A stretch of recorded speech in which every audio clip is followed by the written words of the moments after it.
نمٹ جاتے ہیں۔ میرا اللہ کہہ رہا ہے ایک عورت، ایک مرد، ایک ابیض، ایک اسود، ایک کالا، ایک کالی، اتنے گناہ کرو کہ زمین کو بھر دو، سمندروں کو بھی بھر دو، اور اس کو اٹھاتے اٹھاتے اٹھاتے اٹھاتے آسمان کی چھت کو لگا دو۔ تھوڑا آنکھیں بند کر کے سوچو، کوئی اتنے گناہ کر سکتا ہے؟ لو بلغت ذنوبک عنان السماء، تیرے گناہ آسمانوں تک چلے گئے، اور پھر ثم استغفرتنی، تو میرے پاس آیا، یا اللہ معاف کر دو۔ کوئی لمبی چوڑی منت نہیں، کوئی لمبے چوڑے نفل نہیں، رونا دھونا نہیں، ہائے وائے نہیں، تو نے کہا یا اللہ معاف کر دو، تو جواب آیا غفرت لک ولا ابالی، جاؤ میرے بندے میں نے معاف کر دیا اور مجھے کوئی پرواہ نہیں۔ لو ان اولکم وآخرکم وانسکم وجنکم وحیکم ومیتکم ورطبکم ویابسکم وصغیرکم وکبیرکم وذکرکم وانثاکم کانوا علی افجر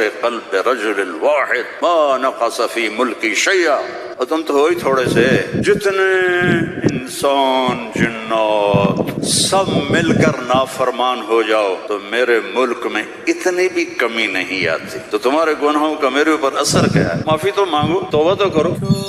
کھانے کو کچھ نہیں اور بیویاں خوش ہیں، سلوک تھا نا، کھانے کو کچھ نہیں ہے، 2 مہینے چولہا نہیں جلتا ہے، لیکن بیویوں کو ایسی محبت تھی کہ وہ قربان ہوتی جا رہی، اور یہاں سب کچھ دے کر گھروں میں آگ ہے، اس لیے کہ بول ٹھیک نہیں، نہ خامد کا بول ٹھیک ہے نہ بیوی کا بول ٹھیک ہے، اور عام طور پر زیادتی چونکہ مردوں کی طرف سے ہوتی، کبھی عورتوں کی طرف سے بھی ہوتی، میں تو دونوں کے لیے بات کر رہا ہوں۔ اس زبان کو میٹھا کرنا سیکھ لو، اگر اپنے گھروں کو چین سے سکھ سے بھرنا چاہتے ہو تو چیزوں سے نہیں آئے گا، تمہارے سلوک سے، بیہیویئر سے آئے گا۔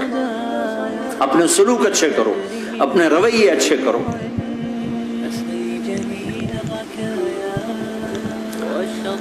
مسجد نبوی میں حبشہ کے لوگ، ایتھوپیا، وہ کر رہے تھے چھوٹے چھوٹے خنجر، اس کے ساتھ نا وہ رقص کر رہے تھے، تو حضرت عائشہ کے کان میں آواز پڑی کہ یا رسول اللہ میں نے دیکھنا ہے، تو کوئی ہمارے ایسا ہوتا کہتا تھو لایا نہیں کرتی، فضول کام دیکھتی، تو نبی کی بیوی کو چل بیٹھ قرآن پڑھ، چل مصلی پہ بیٹھ جا، چل تسبیح پڑھ۔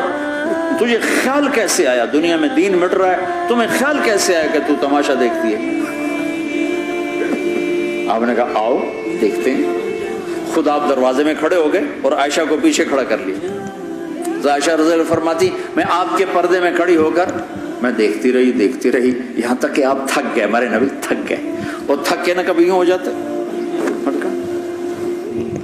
یوں ہو جاتے، ایک پاؤں کا سر پھر کہنے لگے عائشہ بس نہ کریں، میں نے کہا نہیں ابھی میرا دل نہیں بھرا، کہا اچھا ٹھیک ہے، پھر کبھی یوں ہو رہے ہیں، کبھی یوں ہو رہے ہیں، کبھی یوں ہو رہے ہیں، کبھی یوں ہو رہے ہیں۔ حضرت عائشہ کہتے جب میں نے کہا بس پھر آؤ واپس آ،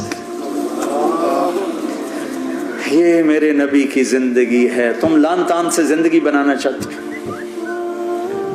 ساس سسر بہو پر بیٹے سے بھی زیادہ حق جتانا چاہتے، یہ عام معاشرے کی بات بتا رہا ہوں کہ بہت تباہی ہے۔ میں تو مسائل سن میں نے تو اب اس دفعہ یہ ارادہ ہے کہ اب میں فون چھوڑ دوں گا، نہیں رکھوں گا، کہ میرے اندر ہمت ہی نہیں رہی کہ میں گھروں کے مسائل، میرا کلیجہ پھٹنے کو ہو، ایسے ظلم ہیں، ایسے ظلم ہیں۔ ہمارا سسرالی معاشرہ بڑا ظالم ہے، بڑا ظالم، 99.99% ظلم ہے۔